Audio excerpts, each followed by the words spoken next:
Il n'y aura pas d'élection en Côte d'Ivoire. Je vous parle de la fin du monde. Vous préférez élection. Et ses complices sont allés ramasser les jeunes filles ivoiriennes vierges. Les filles vierges, Anyama Bobo, Koumassi, pour aller égorger sur un gros Canadien à l'hôtel du Golfe. À cause de quoi? La politique. Pourquoi les élections? Est-ce que c'est normal? Voyez-vous?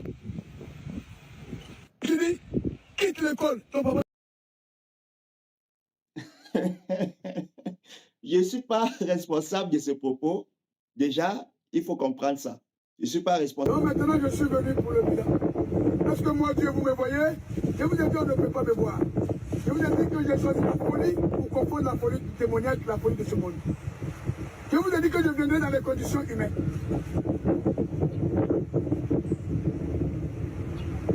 Et je sais pourquoi j'ai choisi l'Afrique, notamment la Côte d'Ivoire, et précisément Diaké, Montélimich. Et quand je suis atterri à Diaké ici, puisque c'est une nouvelle atmosphère, je ne pouvais pas parler, je ne pouvais pas bien voir, vous êtes allé dire je suis fou. Allez faire des dépôts partout, les fétiches partout, tuons-le.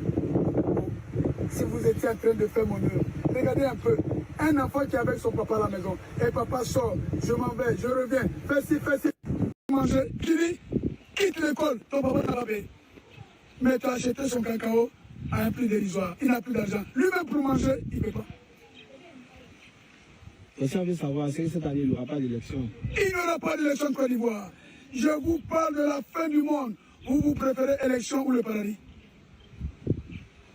Le paradis. Sinon, qu'est-ce que vos élections vous ont apporté depuis l'existence de ce monde? Qu'est-ce que vos élections vous ont apporté? À commencer par Oufoué Sauvage. Ce sont les Blancs, les Français qui ont écrit sur le papier. Est-ce que l'Ivoirien est indépendant?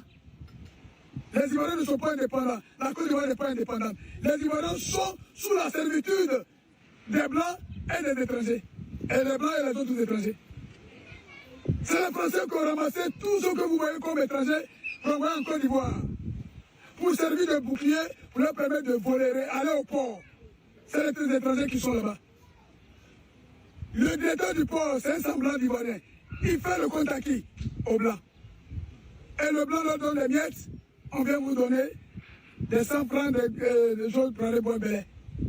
Pendant que vous êtes dans les maisons, dans les maquis, dans les hôtels, dans les toits, le Blanc avec les autres en train de piller la Côte d'Ivoire, la richesse que j'ai mis en Côte d'Ivoire pour les Ivoiriens. J'ai préparé la Côte d'Ivoire pour qu'en venant maintenant, je sois en Côte d'Ivoire. C'est pourquoi je l'ai rendu riche.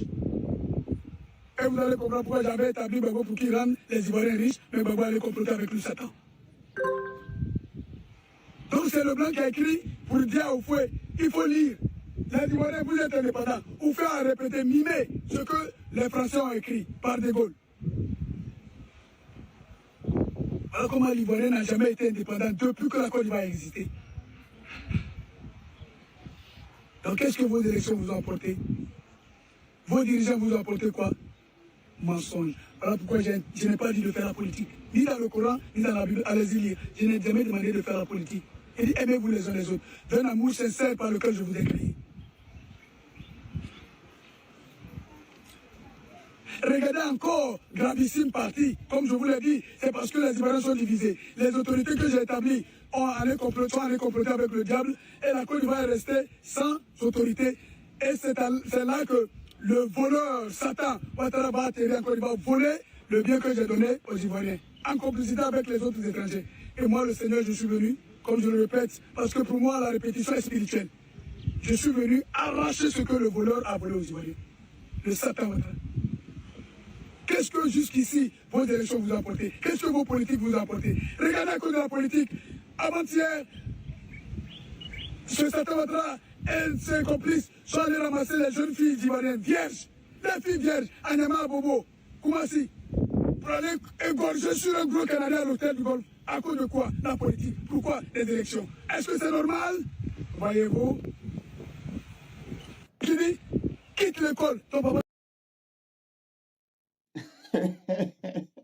Je ne suis pas responsable de ce propos. Déjà, il faut comprendre ça. Je ne suis pas responsable de ce propos où il y a des choses qui disent que je ne suis pas, parce que je suis un homme il y a des choses qu'il ne dirait pas. Mais quand vous entendez ça, ce qui est sûr, c'est que ce qu'il dit là, c'est quelque chose qui peut exciter des gens pour se lever contre lui. Ça c'est clair. Ça, c'est clair. Ça peut faire que les gens puissent se lever. Et c'est pourquoi je me dis qu'avec ça, l'image aussi, c'est à cause de cette image, parce qu'il a parlé de Gaulle, il a parlé du fait qu'on vole les richesses, il a parlé du fait qu'on prend pas. Il y a même une autre vidéo qui est même plus profonde que ça, qui parlait du fait qu'on prenait les choses en part. Et il a dit ici qu'on lui a chicoté, on lui a tabassé, parce que on vole les choses. Je vous remets encore la vidéo où il a parlé de là où on le tabassait en fait. Je vous remets encore la vidéo pour que vous réécoutez.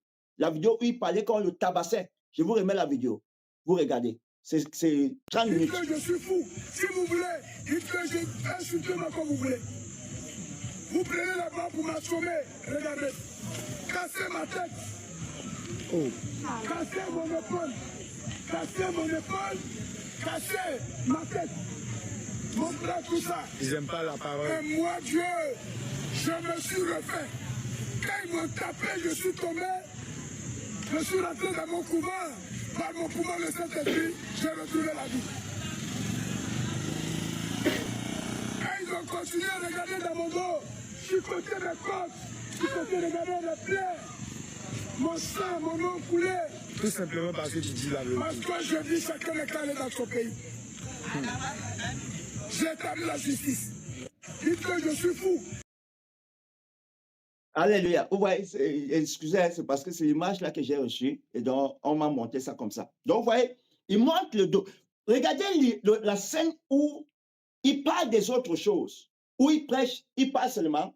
Il n'a jamais montré qu'on l'a tabassé. Il montre la tête, qu'on l'a tapé la tête. Il montre. Il montre le dos, qu'on a tapé le dos. Il montre vraiment le dos. Hein. Il montre ici, là où on a tapé. Il montre vers le bas. Et il dit, regardez, on m'a tapé. Pourquoi? Parce que j'ai dit aux gens de rentrer dans leur pays. Donc, ce qui est sûr, c'est que il n'y a pas la fumée sans feu. Il doit y avoir le feu quelque part.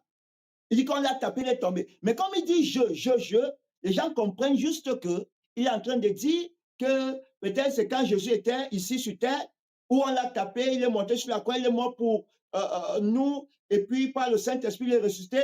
En fait, c'est comme ça que les gens regardent. Les gens regardent dans le fait que Jésus-Christ est mort sur la croix et il est ressuscité des morts. Les gens l'ont persécuté, on l'a tapé, on l'a chicoté, on a arraché ses habits. C'est dans ce sens que les gens regardent. Mais quand j'ai vu ça, je n'ai pas regardé ça dans ce sens. Parce qu'il a sa façon de parler. Et vous avez vu dans les commentaires, pendant que ça passe là, quelqu'un a dit, cet homme n'est même pas en Côte d'Ivoire, il a apparu comme ça. Il a apparu comme ça. Il sort donc où? Il sort d'où? D'où vient-il? Qu'il envoie? Comment se fait-il qu'il va sortir comme ça et il commence à prêcher? Il est vrai que les gens disent que le voit toujours à Diaké. Mais il était où avant d'apparaître à Diaké? Il était où avant d'apparaître à Diaké? Vous savez, la Bible déclare ceci. Je vais lire quelque chose dans la parole de Dieu. Dans le livre de Deutéronome, chapitre 32, verset 35. Il est écrit. Deutéronome 32, verset 35. À moi la vengeance, à moi la rétribution. Quand leur pied chancellera, car le jour de leur malheur est proche, et ce qui les attend ne tardera point. Dieu dit à moi la vengeance, à moi la rétribution. Je vous ai dit ceci, bien aimé, écoutez, toute position qu'un homme occupe sur terre ne peut que venir par Dieu. C'est que c'est Dieu qui permet et c'est Dieu qui ôte. Quand le temps arrive que tu pars, tu le veux ou tu ne le veux pas, tu vas partir. Qu'on ne nous manque pas. Dieu est celui qui établit et Dieu est celui qui destitue. Donc, maintenant, si par exemple, j'ai dit quelque chose qui te fait mal et tu penses que le fait de m'attaquer dans ce que je dis, ça va arranger quelque chose, détrompe-toi. Non, il faut te détromper. Il y a beaucoup de choses. Quand vous étudiez Dieu, écoutez, hein, quand vous étudiez Dieu, comme j'ai pris le temps, j'ai pris soin dans la connaissance que j'ai de Dieu, je vous dis bien aimé, Dieu est un homme qui est lent. Il est lent à prendre des décisions. Dieu ne court pas dans ses décisions. Dieu n'a jamais couru. C'est nous qui sommes pressés. Dieu n'est pas pressé. Hein? Il est le dernier à s'élever. Quelle que soit la situation, quel que soit le temps, il est le dernier à s'élever. Donc quand il dit à moi la rétribution, à moi la vengeance. Quand il dit à moi la rétribution, à moi la vengeance, ça veut dire que les gens attendaient la vengeance. Les gens voulaient se venger. Dieu dit non, vous êtes en train de vous précipiter pour vous venger. Laissez-moi me venger. Hey! Et le temps vient. Et lui-même, Dieu se lève. Et il décide par la grâce de prendre des décisions qu'il faut. Et quand Dieu se lève contre quelqu'un, la personne est finie. Quand Dieu se lève contre un individu, quel que soit ce que tu veux, la personne va tomber, il le veut ou pas. Dites-moi donc, si un homme, cet homme-ci était un homme comme ça, les gens disent que non, c'est parce qu'il était trop intelligent, il avait trop de sagesse, qu'à cause de sa sagesse, on dit qu'à cause de sa sagesse, il a eu quoi? Il a été dysfonctionné dans sa tête. Donc, il y a des personnes qui sont tellement sages, ils ont tellement de connaissances que ça a commencé à travailler dans les têtes. Bien aimé, il parle de Dieu. Hein. Ce n'est pas d'un homme qui... Quand vous écoutez ces enseignements, je vous dis, quand vous écoutez ces enseignements, ce qu'il a eu à dire, ces révélations, quand vous écoutez, le Saint-Esprit vous atteste dans votre esprit que cet homme-ci, il y a une force qui parle au travers de lui. Il y a une force. Maintenant, il marche de lieu en lieu, il marche sans babouche, il marche parfois, il est dans des endroits retirés. Je me pose la question, comment il fait pour vivre là où il est? Comment il fait pour vivre? Comment il fait pour vivre là où il est? Quand il finit de parler avec les gens comme ça, il part où? Parce que ce sont ceux-là qui l'écoutent, qui le filment. Ce n'est pas lui qui dit, filmez-moi. Non, non, non. Ce n'est pas lui qui dit aux gens de le filmer. Les gens se lèvent et les gens le filment comme ça, naturellement. Il n'a jamais demandé à quelqu'un de filmer. Non. Mais son image est en train de parcourir tout le monde entier. Et je suis conscient que parmi ceux de YouTube, parce que je sais que là, on m'avait envoyé ça, c'était à partir de TikTok et quelque chose comme ça. J'avais vu ça sur TikTok et ça m'a touché. Et j'ai posté ça sur YouTube.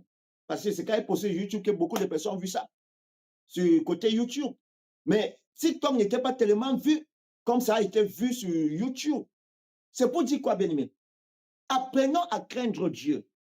Apprenons à écouter Dieu. Quand Dieu nous parle, apprenons à écouter Dieu, à craindre Dieu. Certains vont dire que, oh, non, banal, non, ce que tu dis là n'a pas de sens.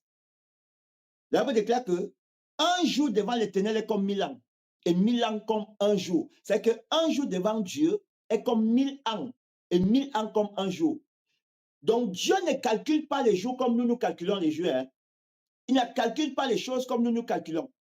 Donc quand Dieu te dit quelque chose, le nombre de temps que toi tu prends pour calculer, ce n'est pas le nombre de temps que Dieu prend pour calculer. Dieu peut dire, ok, d'accord, je vais faire en 2 jours. 2 jours peut ne pas être 2 jours dans ton sens que tu comprends. Dans ton sens, ce ne peut pas être dans le même sens que ton 2 jours. Parce que Dieu, sa façon de voir n'est pas la même façon que nous les hommes nous voyons. Et le jour, la manière qu'on compte les jours dans le spirituel est différente de la manière qu'on compte les jours dans le physique. Vous devez comprendre ça.